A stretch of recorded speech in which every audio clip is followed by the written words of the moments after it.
What you are looking at right here is something that we have never seen before.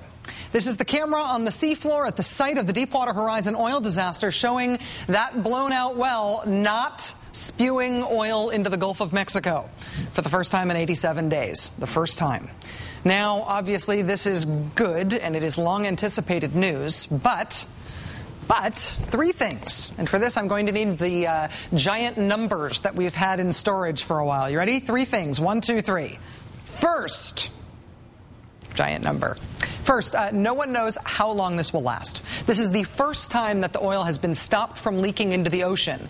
But that doesn't mean that this new cap is a done deal forever. Engineers will monitor the well for up to 48 hours to see if this cap can actually handle all of the oil without springing a leak. So that's one. We are still in a waiting game here. Number two. The idea with this cap is that they can use it to funnel all the oil, not just some of it, but all of it to a ship on the surface. If a hurricane comes along, though, any such ship will have to head for shore. So what happens to the oil then? Do we go back to square one? And number three. One of the things this cap means, if it really can capture all the oil, is that for the first time we will finally be able to measure exactly how much oil is leaking and has been leaking out of the blown well. No more guessing. We will have a real number. So we'll know how much has already leaked into the Gulf and how much the EPA can fine BP. Because you will recall, the EPA will fine BP per barrel. What's happening right now at the bottom of the Gulf of Mexico is qualified good news. This is a sight we have all been waiting to see for 87 long days. This cap, however, is just a Band-Aid. Right now it appears to have contained the bleeding, but the permanent solution, the thing that will eventually stop the flow of oil altogether, is still weeks away at best. It's the pair of relief wells that are now being drilled at the Deepwater Horizon site. And if a hurricane comes along, which they do have a propensity to do in this place at this time of year, the work on those relief wells will go away too. And that permanent solution will get a little further out of reach. Joining us now live from Venice, Louisiana is NBC News Chief Environmental Affairs Correspondent Ann Thompson. Ann, thanks very much for joining us tonight. It's good to have you back on the show. Oh, it's good to be here, Rachel. Obviously, this new cap is good news, but how permanent is this as a solution?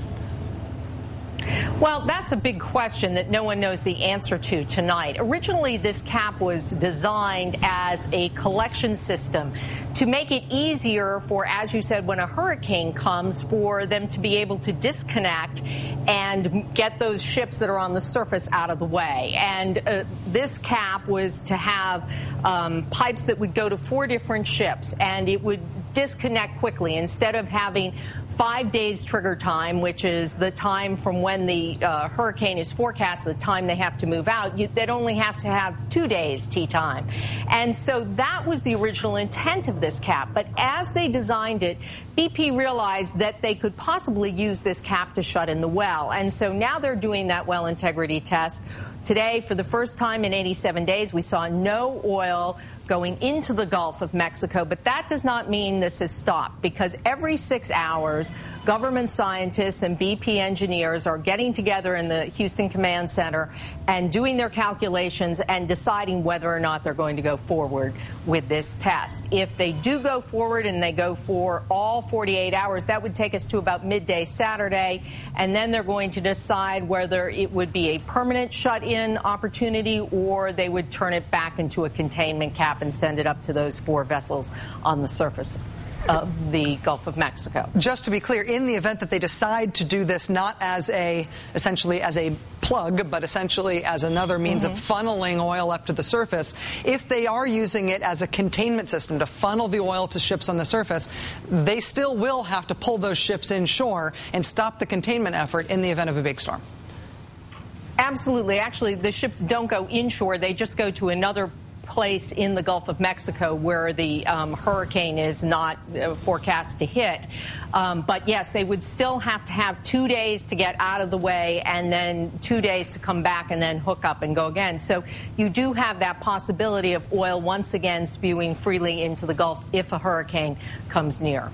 One of the interesting implications of this new system that's in place is that we may finally be able to know how much oil there is coming out of that well. How exactly are they going to be able to assess that?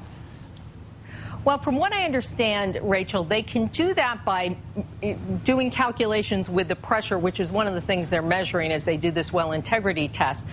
If they go to the containment system, they would have enough capacity on the surface of the Gulf to collect up to 80,000 barrels a day. Now, you'll remember the government's latest estimate says it's somewhere between 35 and 60,000 barrels a day that's spewing into the Gulf. They wanted to exceed that. They would have the capacity for 80,000 barrels a day. But it would be interesting to see just how much would be coming out of there if they do go back to that containment system. And are the relief wells on track at this point? They are, and that really is the best hope here. The first relief well is within 30 feet of getting to where it needs to get so they can lay the final casing in. It is approaching the ruptured well at a 2-degree angle, and then once they lay that final casing in, they hope to do it this weekend. Then they have to drill another 100 feet before they intersect it.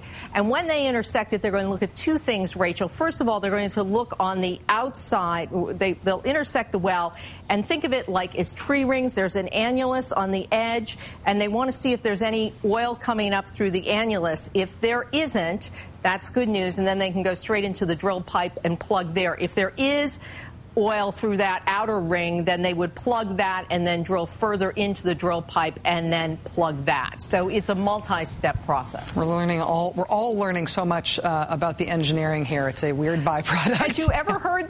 Had you ever heard the word annulus before? No. I mean, yeah. Actually, a world premiere on cable news at this point. NBC News Chief Environmental Affairs Correspondent and annulus pronouncer, Ann Thompson. Yes. And thank you very much. Really appreciate it. Take care, Rachel. The capping of that gushing well at the bottom of the Gulf of Mexico is hands down the biggest story in the country tonight. But the biggest political story in the country tonight is Wall Street reform finally passing the U.S. Senate. Reform is now on its way to President Obama's desk, where it will be signed into law sometime next week. All but 3 Republicans in the Senate voted against it. Surveying that political landscape today, this was the takeaway from the top Republican in the Senate, Mitch McConnell.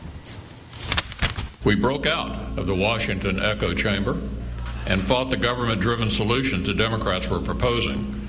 In short, you might say we got our groove back. Disturbing as it is to imagine Mitch McConnell grooving in any way, consider what he sees as his party's groove. 2 years after the worst economic meltdown since the Great Depression, thanks to Wall Street, the Republicans have decided that we shouldn't reform Wall Street, that everything's fine as it is.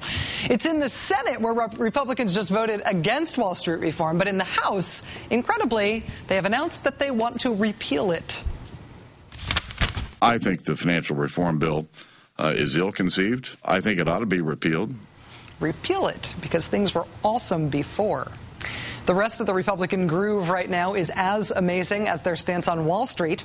Their Bring Back Bush tax agenda slated to add $3.5 trillion to the deficit. And they are still opposing unemployment benefits, which continue to be stalled in the Senate.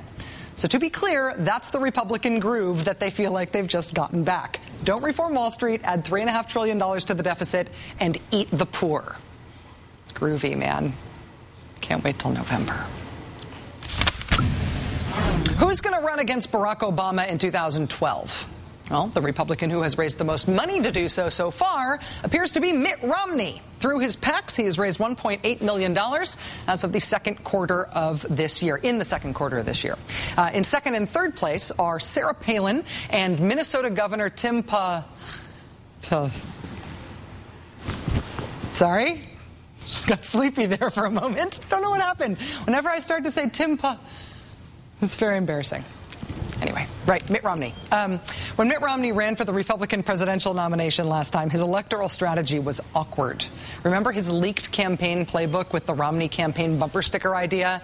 First, not France.